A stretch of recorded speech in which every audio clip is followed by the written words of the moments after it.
Добрый день, добрый вечер, доброй ночи. У кого какое время и у кого какая страна.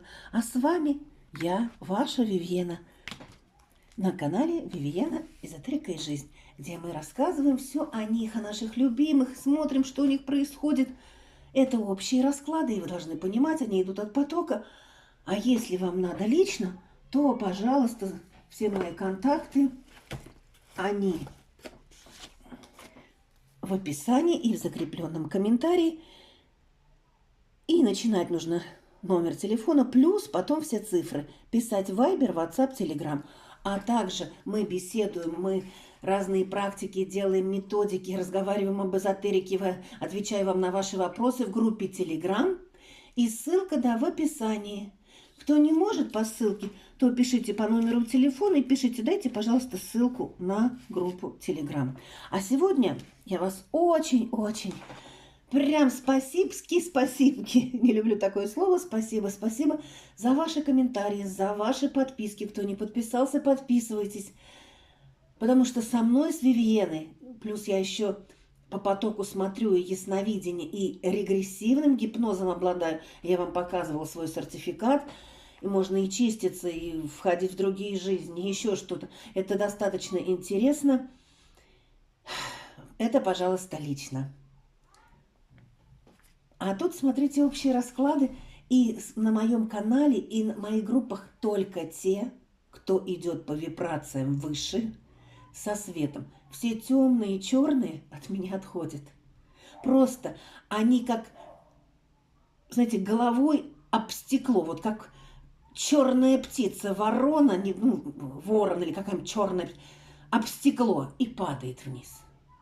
Вот так вот. Я сразу определяю, если кто-то отошел, то все это люди темные. И говорю, если лично, то будьте очень корректными.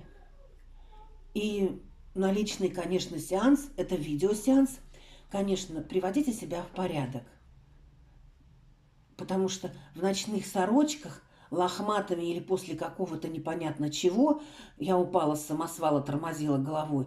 Ну, это для вас же это не претензии. Я просто сразу вижу человека, это понятно. Это к вам. А мы королевы.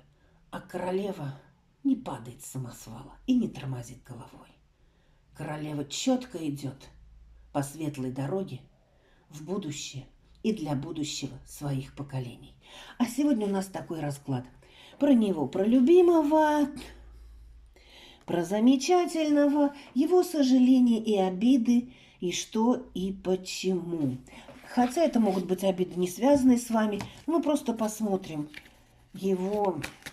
Сначала мы посмотрим его вот такую вот энергетическую характеристику, что на данный момент. Поставим нашу... Ой-ой-ой, что-то прям упало. Время спешит. Так, давайте смотреть.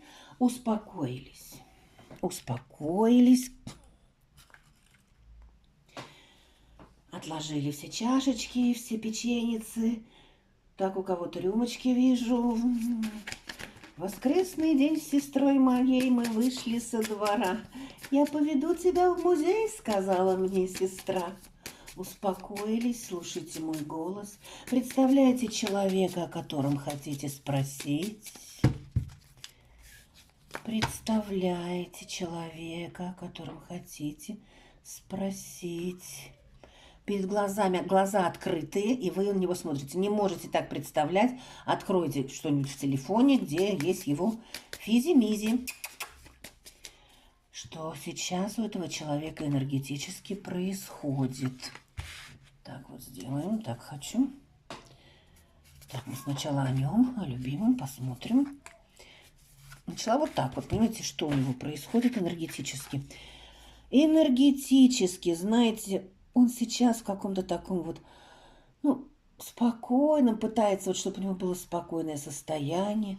Он анализирует о каких-то моральных правилах, благородстве. Что-то такое у него там мелькает. Может быть, и про любовь, которая которое не физическое, а платоническое или воспоминание, что у него, вот он есть сам, он, конечно, очень эгоистичный человек, но эгоизм это не есть плохо. Плохо это только тогда, когда этот эгоизм на 99% вредит окружающим людям, а значит и вредит непосредственно эгоисту. Да, он думает о себе, у него какие-то мысли, думает, он очень хочет перемен. У него сейчас идет перемена, он хочет перемен в своей жизни, он хочет перемен в отношениях, он каких-то хочет перемен, он хочет, чтобы вот эти тучи разошлись, и вот оно, солнце, чтобы светило. И в его доме, в его... Ну, у него вот такие желания энергетические, а на самом деле он сейчас вот как бы закрыт, и закрыт он. Закрыт он обстоятельствами, которые в его жизни есть.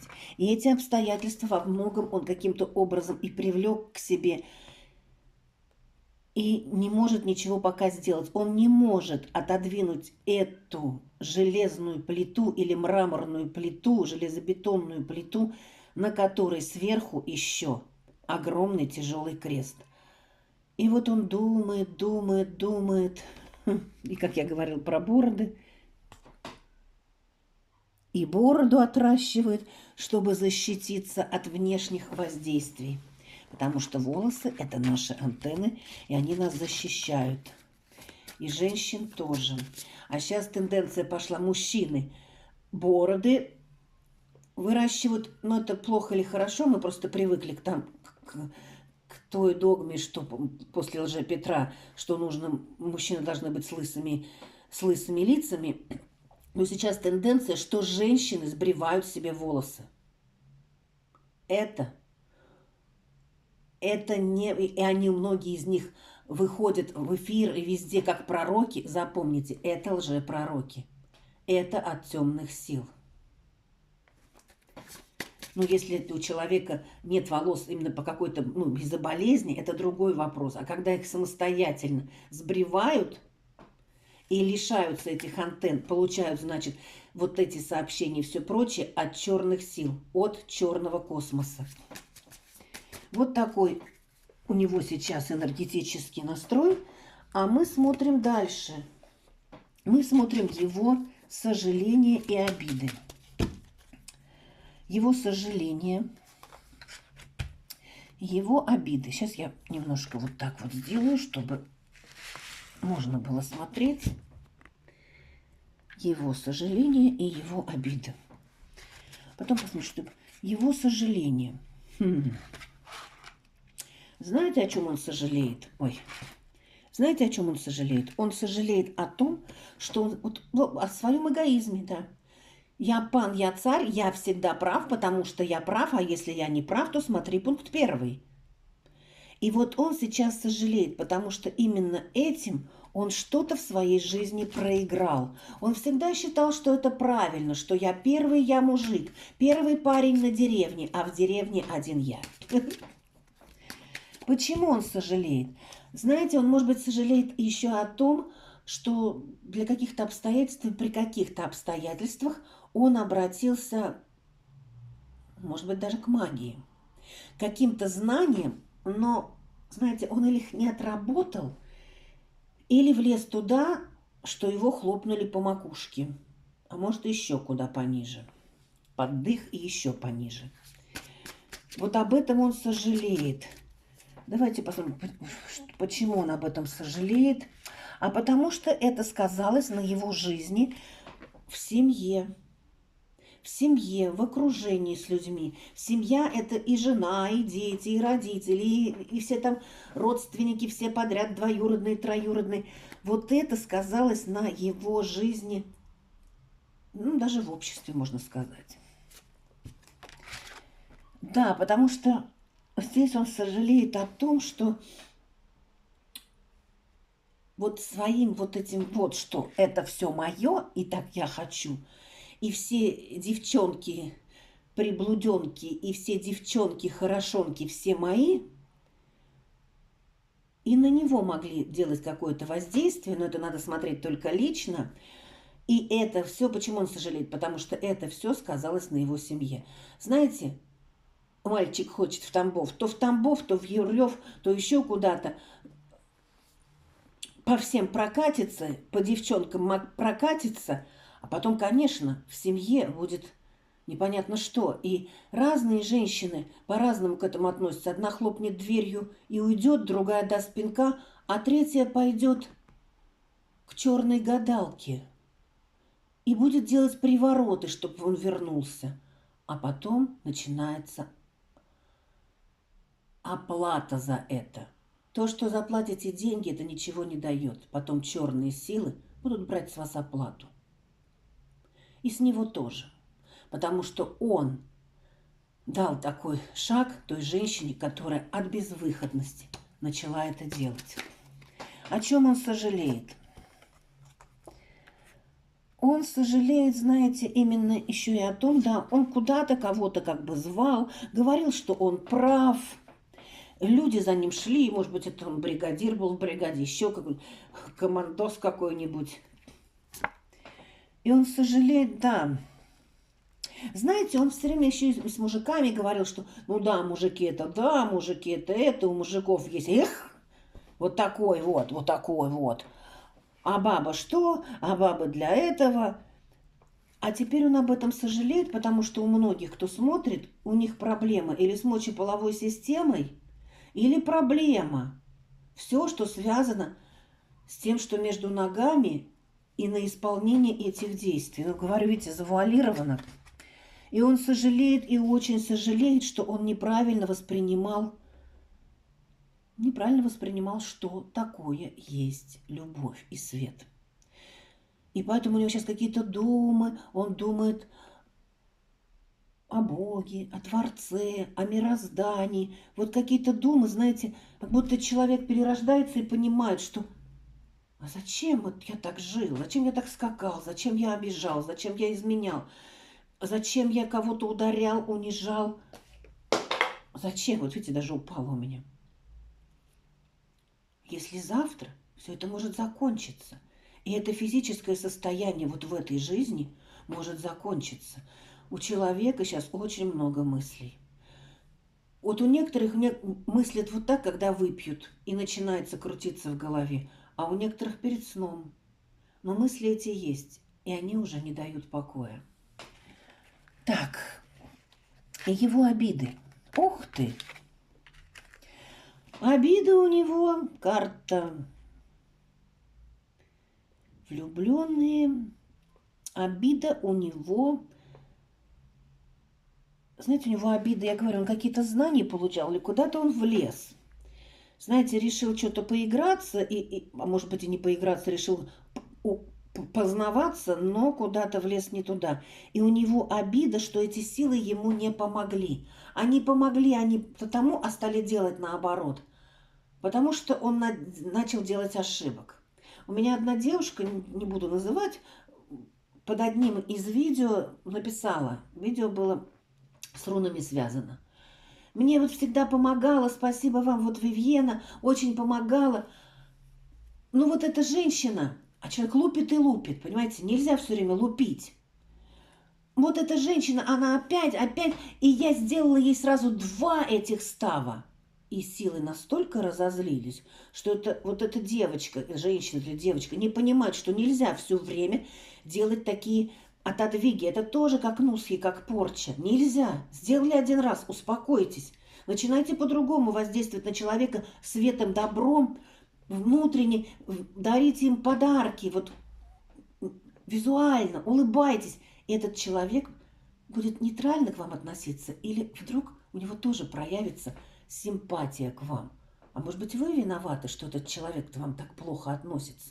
Может быть, вы плохой работник или плохой, по его мнению, человек. Вот это я говорю, что нельзя. Нарушили силы. Теперь силам надо расплачиваться. И это очень сложно.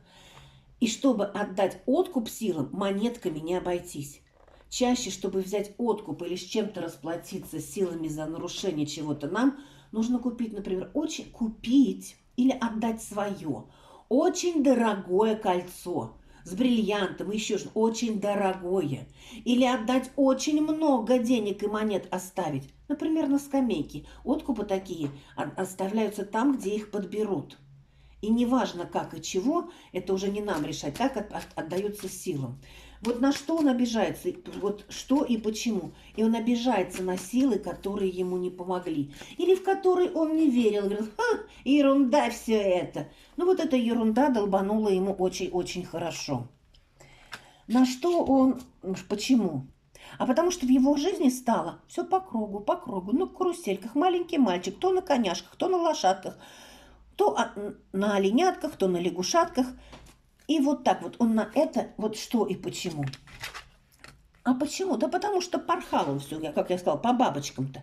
Бабочки летают, бабочки. Вот у него все были бабочки, он летал с ними. И в коротких юбках, и в длинных, и в брючках, и без брючков. И в купальниках, и без купальников, и в бикини, и без бикини. Вот и почему пришло. А почему пришло?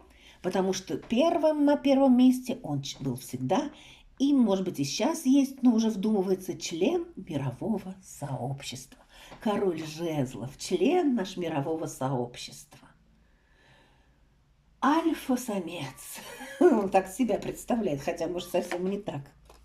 Почему? И поэтому его поставили силы высшие в блок. И он на это не понимает, он обижается, он не понимает, что с ним происходит сейчас, а его закрывают в блок какой-то, что он не может сам по своей дороге идти. Ему сказали, отработай, посиди немножко в этом каменном мешке.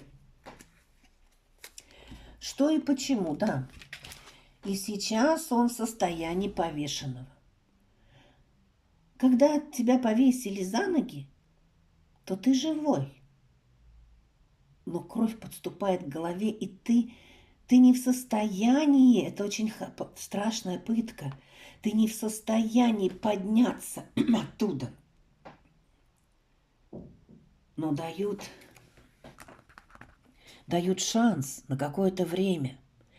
А потом могут прийти, если ты обдумал свои поступки, развязать эти все узлы и поставить вас на ноги, но уже с другими мыслями, с чистыми мыслями в голове. Почему? Потому что этот человек больше гнался всегда за материальным, за какими-то материальными ценностями, за монетами. Мог любую сделку совершить, если это в интересах было денег.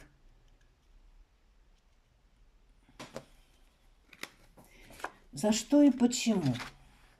А это действительно от Бога. Это высший суд. Вот сейчас этот человек переживает вот такие вот вещи. Вещи очень серьезные, и они даны именно высшим судом.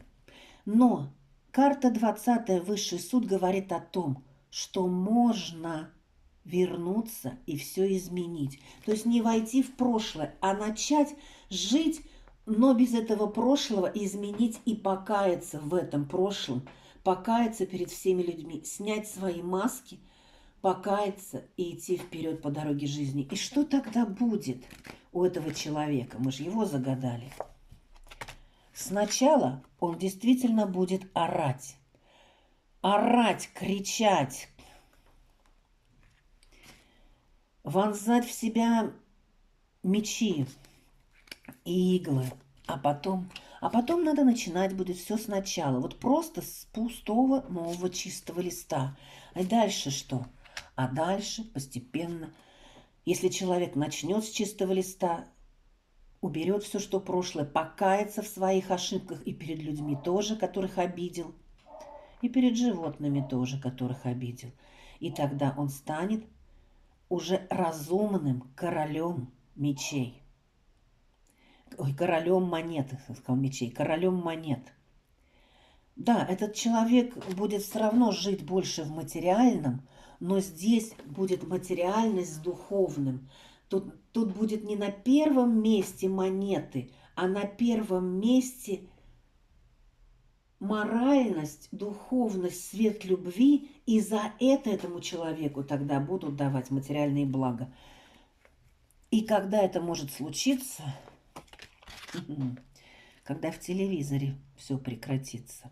Вот это выскочило у меня. Я же работаю по потоку, и у меня выходит предложение, слова, и вот что-то мне это идет. Да, Это случится тогда, когда в телевизоре будут говорить, ну, в каких-то новостях, телевизорах, тиктоках, везде, начнут говорить совершенно другие вещи. Когда начнут говорить правду. Маленькими-маленькими словами, но правду. И тогда у этого человека тоже будет происходить изменение в жизни. И у вас тоже. И тогда, смотрите что, туз, человек действительно, ему будут давать через свет и высшие силы материальные блага. Вот так вот. В комментариях. Пишите в комментариях «принимаю», «приобретаю» и подписывайтесь в наш Телеграм. Мы там беседуем наравне. Пока-пока.